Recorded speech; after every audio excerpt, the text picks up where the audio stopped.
गणपती बाप्पासोबत मोरया हा शब्द प्रत्येक वेळी उच्चारला जातो, पण हा शब्द कुठून आला जाणून घेऊया या व्हिडिओमध्ये. सन 1375 मध्ये जन्मलेले मोरया गोसावे श्री गणेशाचे परमभक्त होते.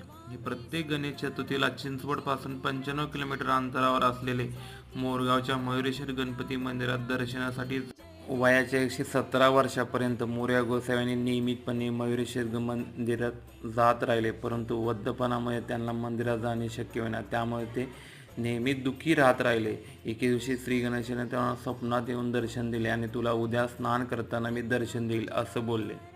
दुसऱ्या दिवशी स्नान करताना त्यांना छोटी मूर्ती सापडली. देवाने त्यांना दर्शन दिले. ही मूर्ती मोरया गोसाव्यांनी मंदिरात स्थापित केली. त्यानंतर त्यांची समाधी येथे बांधण्यात आली.